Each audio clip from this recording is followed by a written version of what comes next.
네. 제가 이제 왜 자꾸 여쭤보냐면요. 네. 지금 이제 라디오니까 미션만 드렸잖아요. 네. 근데 실제 이제 말씀을 드릴 때 만나거나 이러면 네. 지금 이 질문들을 하거든요. 네. 말씀은 나오는 얘기들은 사실 비슷해요. 음. 네, 처음에는 뭐 차 사겠다, 사겠다. 집 사겠다, 아까 말씀하신 퇴사하겠다, 아, 퇴사. 그리고 뭐 여행 다니겠다, 음. 뭐 가족 친척한테 뭐 주겠다 이제 이런 얘기가 나오거든요. 네.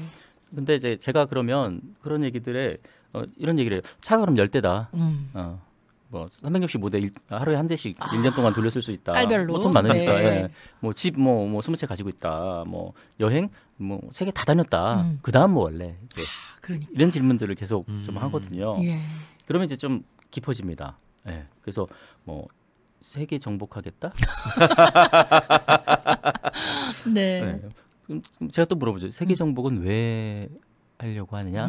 세계 정복한 다음에는 뭐 그 나라 어떻게 하겠냐? 아하. 네, 그러네. 이런 질문들을 합니다. 이 질문 핵심은요. 네. 무엇을 하고 싶은가가 아니라 네. 그걸 왜 하고 싶은가입니다.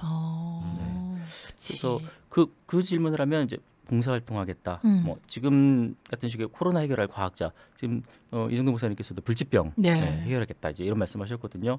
그리고 뭐 병원 연구소 세우겠다. 뭐 세계 빈곤 해결하고 싶다.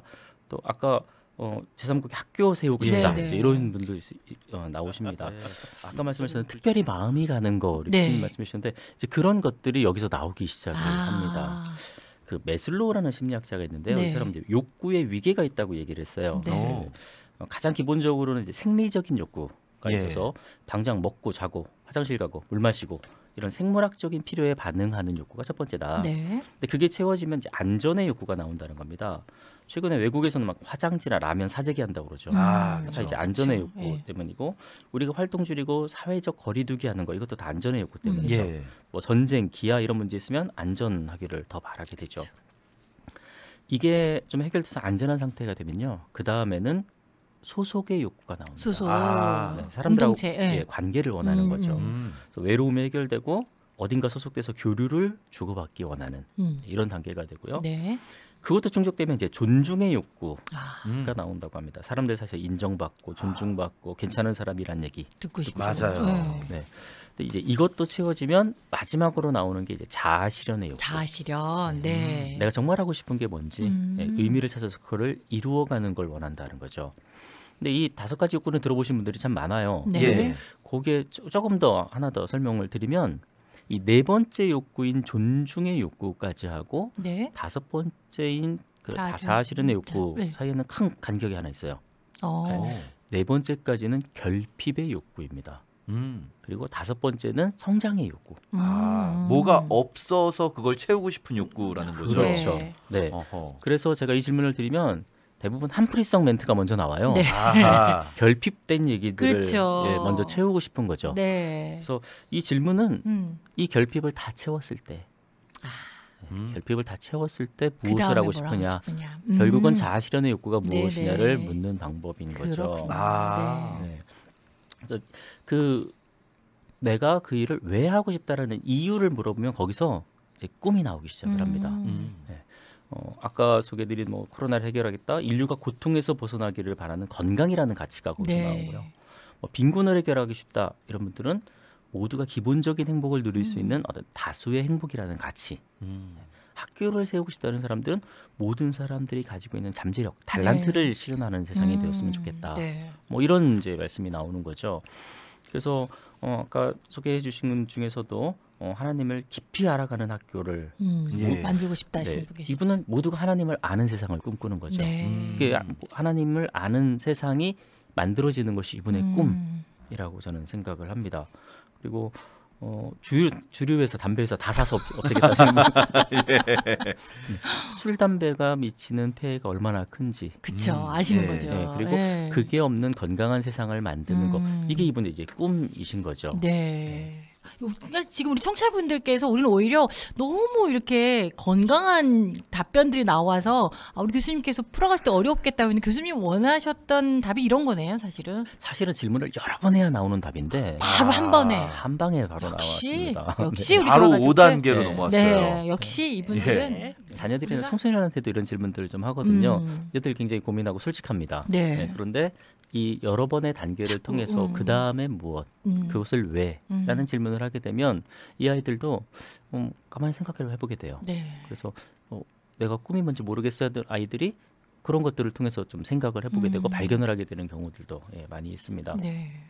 근데 이제 이런 일들은 이제 우리 인간이 이 결핍을 채우는 거, 이것에 대해서 관심이 더 많아요. 왜냐면 그게 우선적인 욕구이기 때문에요. 그렇죠. 예. 네. 어떤 분들은 제가 이런 질문하면 그 정도 다 갖고 있으면 이제 죽어야죠.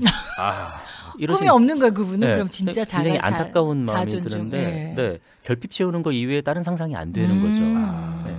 이제 인간은 근본적으로 한계가 있어서 네. 온전하지 못하기 때문에 이 낮은 수준의 욕구를 충족하는 것을 반복하게 될 수가 있습니다. 그치, 맞아요. 어쩌면 뭐 그게 죄의 상태일 수도 있죠. 근데 이제 메슬로우는요, 이 상위 욕구를 경험한 사람은 낮은 수준의 욕구를 통제하는 법을 배우기 시작한다고 합니다. 네. 그래서 제가 이제 상상을 통해서라도 결핍이 아닌 성장의 욕구를 좀 찾게 된다면 그 성장을 위해서 잠시 동안은 이제 생리적인 욕구나 안전의 욕구나 사회적인 욕구, 존중의 욕구 이런 결핍의 욕구를 뭐 지연하거나 좀 포기할 수도 있는 네. 그런 상황이 되는 거죠. 음. 사실 원래 인간은 하나님의 형상이니까 네. 그분을 예. 닮아가고자 하는 경향성이 있죠. 그렇죠. 그래서 네. 이 자아 실현의 욕구가 최상이라고 얘기했는데요. 이거는 하나님을 모르는 상태에서는 그게 최고인데 이 자아가 하나님을 알게 되면 이 타락한 이성의 한계를 넘어서 새로운 이성과 새로운 의지를 가지는 상태로 넘어가죠. 네. 하나님의 뜻을 알고 하나님의 나라를 확장시키는 거. 다른 말로 하나님을 사랑하고 이웃을 사랑하는 극동건설 가족들이 그런 꿈을 꾸시는 예. 분들이 이미 그러니까요. 많이 있다라는 6번째 단계로 그러니까 넘어가셨네요. 이 6번째 청취자분들. 단계를 그러니까 복음을 위해서 지금 뭐 나의 안위를 다 포기하는 것들은 그걸 경험했기 때문에 그게 자연스럽게 가능할 네, 수 네. 있다는 거잖아요. 그런 것 같습니다. 그 단계까지 못 올라간 저는 이제 맨날 전전긍긍하는 건데. 예. 네, 방송을 통해서 하나님의 네. 말씀을 계속 퍼뜨리시는 예. 네. 제가 보기엔 거기 가신 것 같아요. 할렐루야. 아멘. 그래서 이 기분 좋은 질문을 네. 한번 진지하게 생각해 볼 필요가 있어요. 모든 네. 게 갖춰진다면 내가 정말 하고 싶은 게 뭔가. 그래서 각자 자기 재능, 아까 말씀하신 낙타와 같은 달란트 네. 그런 것들을 활용을 하는데 내가 하고 싶은 선한 일을 찾을 수 있다면 그게 이제 자기의 꿈이 될 것입니다. 그래서 예. 네. 꿈을 찾는 방법 중에 하나를 말씀드렸습니다. 네. 그런데 사실 꿈을 찾아라, 꿈을 가져라 이런 얘기 또 많이 하거든요. 예. 네. 꿈 얘기 너무 많이 하다 보니까 또 부작용 생기는 경우도 있어요. 부작용? 부작용도 네. 있군요. 네. 자꾸 뭐 너 꿈을 크게 하자. 너 비전이 뭐냐? 꿈 맞아. 없으면 아무것도 안 돼. 오, 맞아. 이런 얘기를 자꾸 들으니까 꿈 컴플렉스가 생기는 꿈 거예요. 콤플렉스. 아직 그걸 잘 발견하지 못한 네. 사람은 그것도 맞아요. 스트레스겠다. 그렇죠. 네. 다른 사람들은 다 뭔가 꿈이 있는 거 같고 큰 비전 얘기하는데 난 그런 거 없는 오, 것 같아. 맞아. 그래서 꿈 얘기, 비전 얘기 나오면 막 주눅 들고 난 그런 멋있는 얘기 못하니까 좀 찌질한 사람인가 오. 이런 생각 들고. 진짜. 그래서 이제 학생들은요 네. 대회용으로 뭘 하나 만들어요. 대외용으로. 그래서 예. 물어보면 딱 멋있게 얘기는 하는데 네. 자기는 속으로 그걸 동의하지 않아요. 네. 그렇구나. 그래서 그런 경우는 좀 어떻게 해야 될까? 음. 네, 꿈에 대해서 얘기하면서 그 얘기도 한번 해보려고 합니다. 사실 우리 청소년들 특히 아이들 만나면 진짜 빠지지 않는 질문이 너 뭐가 되고 싶어? 예. 너 꿈이 뭐야? 물어보잖아요. 애들 스트레스 받아요. 사실 생각해보면 나도 그 나이 때 뭐 그렇게 딱히 정해진 게 없었는데 자꾸 물어보니까 이게 아이들에게는 스트레스가 될 수 있겠구나. 그런데 우리가 사실 존경할 만한 사람, 사회적으로 영향력이 큰 일을 하시는 분들 중에 네. 얘기를 들어보면 내가 이렇게 될지 나도 몰랐다. 그치. 네, 이렇게 얘기하시는 분 있어요. 왜 큰 바위 얼굴이라는 얘기에 그 어네스트라는 예. 얘기죠. 네. 이 자기 꿈이 막 영향력 있는 사람은 아니었어요. 근데 어떻게 살다 보니까 리더가 되고 또 중요한 일을 감당하는 사람이 예. 되는 거죠. 이런 현상을 설명한 사람이 이제 크롬볼츠라는 심리학자예요. 네. 사람이 진로를 선택하고 그 진로가 발달하는 거에 굉장히 다양한 우연한 사건들이 발생을 하게 된다라는 것을 발견하고 그 이름을 이제 계획된 우연 계획된 오. 우연. 예, 이라는 이름을 붙였습니다. 되게 표현이 재밌네요. 네. 네. 우연하고 계획은 완전 다른 반대 얘기인데. 말인데 소리 예. 없는 아우성 같은 표현이에요. 네. 계획된 우연. 네. 그 예전엔 성격 검사, 적성 검사에서 그거에 따라서 이런 직업 가져라. 그쵸. 그 추천을 많이 네. 했었는데 예. 이분 얘기는 그거보다 우연한 사건들이 더 중요하다는 거예요. 여러 사건들을 경험하면서 우연히 경험한 사건 하나가 내 길을 결정하게 맞아, 되고 맞아. 우연히 만난 사람, 예. 예, 우연히 들은 라디오 방송, 음. 예상하지 못했던 사건들이 영향을 미쳐서 지금의 나를 만들었고 맞아. 오. 미래의 모습을 만들어간다는 겁니다. 많은 것 같아, 진짜 실제. 예. 근데 그러면 음. 뭐 다 우연히 되는 거니까 나는 그냥 우연을 기대하면서 아무렇게나 살죠. 네. 저는 뭐 꿈 없어요. 어차피 삶은 우연히 결정되니까요. 이렇게 말하라는 이론이냐? 그건 아니에요. 그건 아니에요. 예. 이 스쳐 지나가는 우연한 사건들을 의미 있게 만들어가는 사람이 있고 그렇게 하지 못하는 사람들이 그렇지, 있다는 거예요. 그렇지, 맞아요. 예. 어떤 사람들이 이 우연한 일들에서 의미를 받아들이는지. 예. 첫 번째로는요. 인생에 예측하지 못한 일들이 계속 발생한다는 것을 인정하고 받아들이는 사람이라는 겁니다. 네. 사실 우리가 코로나로 인해서 뭐 이렇게 학교가 쉬고 재택근무를 넣으라고 뭐 해외 지금 뭐 여행 막 다 끊어졌죠. 네. 예. 뭐 이런 일이 발생할지 누가 알았겠어요. 그렇죠. 예상치 못한 일들이 발생한다는 걸 우리가 받아들여야 됩니다. 받아들이는 거. 그리고 네. 두 번째는요. 네. 그 상황에서 누군가가 무엇을 해주길 기다리지 말고 호기심을 갖는 겁니다. 아하. 그리고 자꾸 새로운 시도를 하는 사람들. 이 사람들이 우연을 계획으로 만들어가는 사람들이라는 겁니다. 네. 긍정적인 마음으로 자신이나 사회에 대해서 책임감을 가지고 뭔가 시간, 노력을 투자해 보라는 겁니다. 제가 요즘에 이제 대학에서 온라인 수업하고 있는데요. 네, 네. 예, 그 인터넷에 보면 온라인 수업에 하다가 사고 난 얘기들 아주 유머 많이 올라오거든요. 뭐가 올라오나요? 실시간으로 수업을 하는데 네. 교수님이 마이크 안 끼고서 마이크 안 들리는 손 들어봐. 안 들리는데 어떻게 손 들어요? 어떻게 손 들어? 아하. 맞아, 맞아. 그런 얘기들이 이제 막 네, 유머들이 올라옵니다. 근데 학생들 입장에서 거꾸로 학생 입장에서 온라인 수업을 잘하는 법을 가르치는 교수를 가르치는 학생 이런 것들 한번 해볼 수 있는 거죠. 네네. 예. 교수님들은 아무래도 학생들보다 그런 부분은 조금 네, 네. 그럴 부족한 수 부분이 있죠. 있죠. 네. 예. 그리고 또 사람들 위로해주는 그림을 그려서 뭐 SNS에 한번 올려본다든가, 뭐 건강 지침을 좀 캘리그래피로 써서 그쵸. 좀 그런 분들 올린다든가. 있어요. 그러네, 맞아. 또 실제로 이런 분들 많이 있죠. 면 마스크 만들어서 노약자들한테 보내주시고. 맞아요. 예. 그래서 이런 일들을 뭔가 내가 꼬물꼬물하고 그리고 시도를 해보다 보면 우연한 기회로 그게 이제 더 전문적인 진로로 맞아. 이어지거나 마음에 막 감동이 생기면서 관련된 전공을 하게 될 수도 있다는 네. 거죠. 예. 그래서 할 줄 아는 거, 이제 뭐 이미 익힌 거를 하는 게 아니라 새로운 시도를 해보라는 거예요. 이번 기회에 한번 배워보고. 네. 근데 그런 노력들이 우연을 필연으로 만든다는 겁니다. 그래서 예. 계획된 우연이란 말이 이게 참 말이 앞뒤가 안 맞잖아요, 실제로. 예. 근데 그 계획은 내가 하루하루를 성실하게 살고 이 불확실한 상황 속에서 불평이나 좌절에 빠질 게 아니라 새로운 방법들을 자꾸 모색해 갈 때 계획할 수 없었던 우연이 큰 계획 속으로 들어온다는 그런 역설적인 표현인 겁니다. 예. 이거 우리 그리스도인의 삶 아닙니까? 그러네요. 딱 진짜 한마디로. 네, 네. 맞습니다. 그래서 이 하나님의 넓은 관점에서 본다면 우리가 어떤 하나님의 일에 쓰임 받을지 결정이 되어 있을 수는 있어요.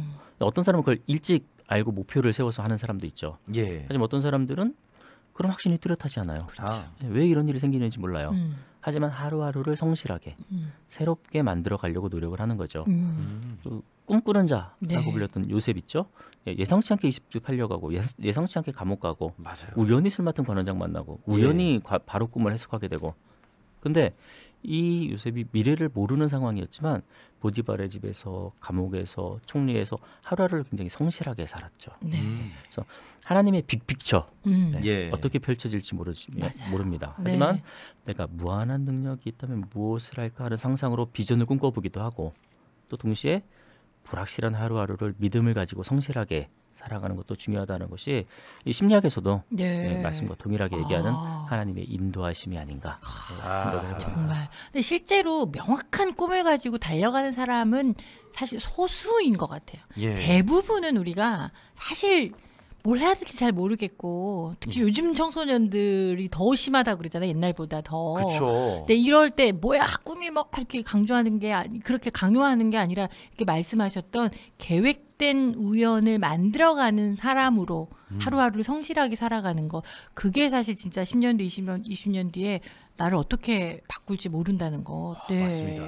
오늘 지금 이 시간 듣고 계신 우리 청년들 방학이라 청소년들. 청소년 자고 있을 수도 있긴 하겠지만 예. 뭐 다시 듣기 있으니까. 지금 안 자고 있는 친구들이 계획된 우연의 주인공이 될 수 있는 거죠. 그렇지.